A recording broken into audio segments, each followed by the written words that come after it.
I hate laptops, they're cringe, is typically my stance on portable computing. The reason that's my stance is we all know by now that typically whenever you try to do anything demanding on a laptop, it turns into... And the next thing you know, you have chestnuts roasting on an open fire. And your laptop doesn't work. For me, a passing grade on a computer is being able to game or edit without the fan sounding like... or it becoming so hot that the computer starts to stutter and slow down. That trade-off shouldn't exist when you get a laptop over a desktop. At most, I will use a laptop for watching videos or playing TFT at 20 frames per second. However, lately, there have been some laptops that seem to be able to keep up with the expectations of their Asian parents. Emotional, damn it! So now we're gonna see if this one can do the same. This is the HP OMEN gaming laptop that AMD and HP were kind enough to send out to me, and we're gonna try to destroy it. All right, now throw it. I don't want to. Creative interpretation of the review is appreciated. Throw the laptop. The magic of editing. This is too dark. What's the Harry Potter thing? Lumos! It's as bright as it gets. A few cool features this laptop has to offer is their new hinge design, tasteful RGB keyboard. The trackpad is also larger and easier to operate for those of you with big fingies. The system also comes with AMD Smart Shift and AMD Smart Access Memory, which helps optimize your system so it performs well under load. Their cooling system, which we'll put to the test here in a minute, is the OMEN Tempest thermal solution, and it helps keep the laptop cool while it's under load as well. On top of that, you can also customize the OMEN 16 with the OMEN Gaming Hub software. Now that we have the laptop in front of us, the first thing we're gonna judge is the exterior. Now, when I look at the outside of this, I'm immediately pleased. And the reason for that is because you're looking at someone who's been irresponsible at hotels and airports. I've had laptops stolen from me a couple of times now. And something I've noticed with the two laptops that were stolen from me is that they actually had extravagant cases, RGB lights, and they looked like expensive gaming laptops. With this simple exterior, I'm immediately thinking that this is something I would feel more comfortable taking with me on the road. On a more serious and relatable note, the outside's very smooth. It's actually a very nice matte finish, and I've noticed that with the little bit of grease that comes from the skin, they're not leaving as many fingerprints as they would on other designs, which I'm immediately pleased with. So this is gonna be one of the bigger things that we're gonna be looking forward to in this laptop review, which is this design for cooling enough to keep the computer quiet, but also cool while doing demanding tasks? Okay, so specs-wise for this computer, we are working with a Ryzen 7 5800H for the processor, 16 gigabytes of RAM, and for the GPU, we have a Radeon RX 6600M. Overall, those specs are enough to get the job done if you're trying to push it for some higher ending content creation or video games while streaming. However, I will say I have two concerns. Number one, is the RX 6600M going to be enough if, say, I wanted to play an FPS at a somewhat competitive frame rate? We're talking anywhere from 100 to 140. And then number two, 16 gigabytes of RAM is not the worst thing in the world. To be honest, a couple years ago, it was like the sweet spot, the perfect standard. But as we progress farther throughout time, God, it's 2022. I'm getting so old. We hope to see people who are trying to produce content or a game at a higher end level to be using 32. Don't get me wrong, 16 gigabytes is enough. I've used 16 gigabytes for a majority of my content creation career to make anything that I needed. It's just nowadays, I would prefer 32. But you're also talking to someone who uses Chrome and keeps 100 tabs open at all times. I'm curious, how much is a laptop like this? Okay, from Best Buy, this specific model, the 16.1 that comes with all the same specs. Oh, it actually has 144 hertz monitor, so that's nice. It is $1,100. For most stores online, it actually looks like it's listed a little bit closer to $1,500 on average. So $1,100 is a really good sale price, but on paper for what we see for the specs, $1,500 is still fair. That being said, we haven't even tested it yet. So we have a couple games downloaded on here. I believe Valorant, Apex, Among Us.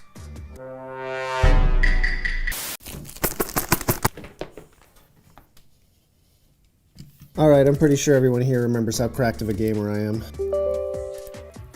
Oh, please. Please let me on these kids. Okay, so the first thing we're gonna test on this computer is Valorant. I think it's a pretty safe benchmark. It's a very popular game. It does really well. A lot of people use it as the main competitive first-person shooter. As far as the settings go, I want to keep this as realistic as it would be to someone who is a competitive FPS gamer. And so, for the settings, we have everything mostly on that's not what they would play on. But okay, you know what, it works. We're gonna get an idea of how good this computer actually is. We're playing on high settings. We have anisotropic filtering up to 8 times, and we have anti-aliasing on up to 4x as well. So it shouldn't be that bad. I'm cracked.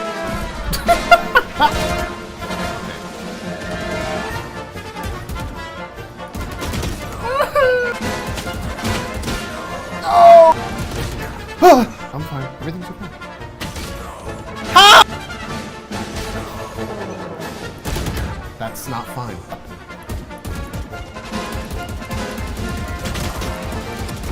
Woo! No! Just be better. How are you that good? It's fine.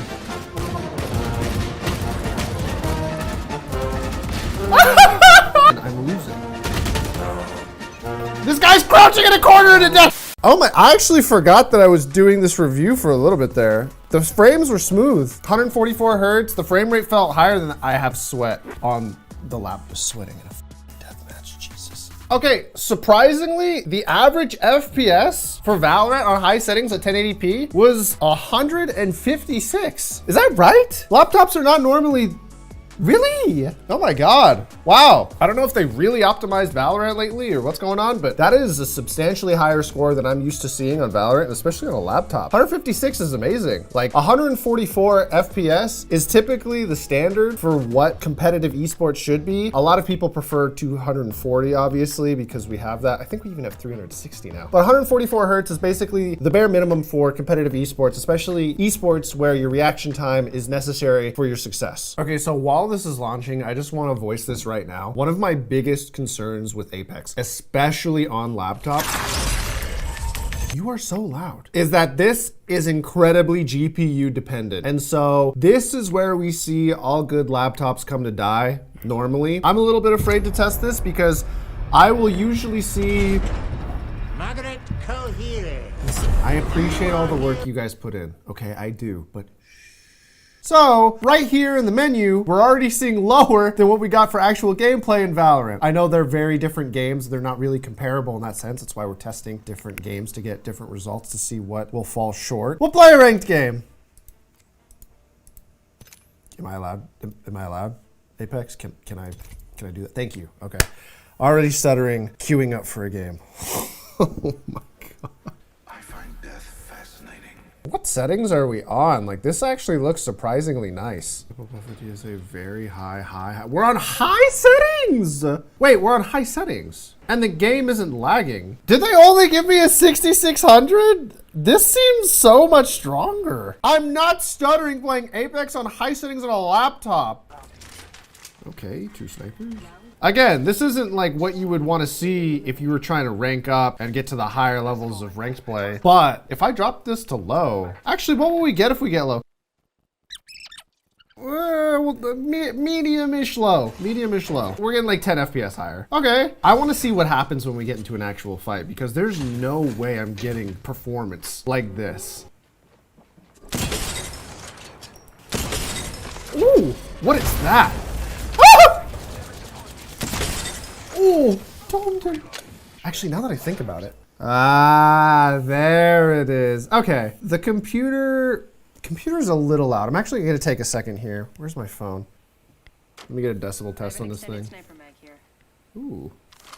Oh my God, my teammates are so nice. All right, how loud is this? I don't know if you can see that, but we're looking at high 60s, low 70s, which for me, it's really not ideal. Again, laptop standards. As far as performance goes, amazing. Well, kind of like I was talking about earlier, where it gets really hot, and if you have this thing on your lap, next thing you know, it's not what you want ideally. The last laptop review we did, we were looking at around 10 decibels lower, which was really nice. If we're getting high 50s, low 60s, that is really, really good. So it wasn't a perfectly accurate test because I did change the settings midway through the benchmark. However, between high, low, medium, to see anywhere from 90 to 100 FPS, especially during actual fights with gunplay and other players on screen, that to me is enough. Performance-wise, that is definitely enough. Anyways, moving on to Unigine Heaven. I'm really surprised. I'm like expecting this thing at some point to like take off the mask. Show me your true colors. Show me that you're a laptop. But so far, the performance has been great. Last test we're gonna do is Furmark 3D. This is the Eye of Sauron, where all good graphics cards come to fry. See what I did there? We're gonna test this thing at 1080p because I don't think you're gonna be gaming any higher than that. We should be good. I always love this little caution. Furmark is a very GPU intensive application and you may experience some instability or system shutdown. Oh, that's great. I am going to leave this computer like this for 30 minutes and then I will come back and we'll see, number one, is the computer still on? Two, what are the FPS at? Because right now we're looking at 104, 105. And what's the temperature at? Because right now we're at 69 degrees. Oh, okay. I'll just come back in 30 minutes. This thing is hot. A few moments later. Okay, so it's been about 50 minutes since we let this thing stress test, and I'm actually really happy to see this, like right here, this flat curve. Currently, the GPU is at 75 degrees Celsius, which is really hot, but to those of you that don't understand computers, it's really not that bad. The reason I'm happy to see this flat curve is because, and I said this last time I reviewed an AMD certified laptop, and that's that I believe that AMD has found a way to kind of throttle the performance of their parts so they don't perform so well and burn themselves up to the point where the laptop stutters and basically becomes unusable. What I'm saying is, I do believe that after this much time, under this much load, this computer can still actually put out more FPS. But AMD is actually dialing back that performance so that the laptop can continue to perform for an extended period of time rather than just burning itself out. I think it's an amazing compromise because obviously we would all rather have a computer that works than one that just stutters and is unplayable. And I would say with Furmark 3D, one of the most stressful tests that you can put your computer under, that is exceptional. I will say though, this thing is a little bit loud. Here's the before.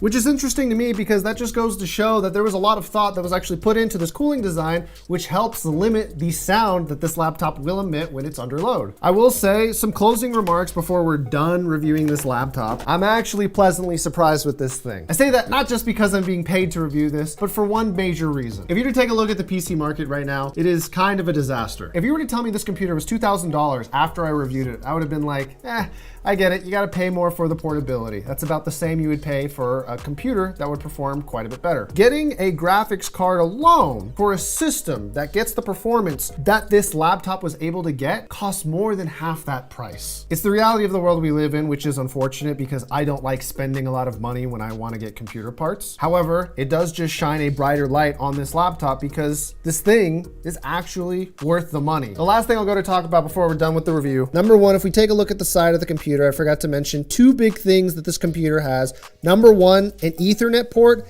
and number two, an SD card reader. It's nice to see that the HP OMEN gaming laptop 16.1 didn't forget that. Anyways, all of that being said, overall, I would give this laptop an 8.5 out of 10. Price is good, the performance is solid.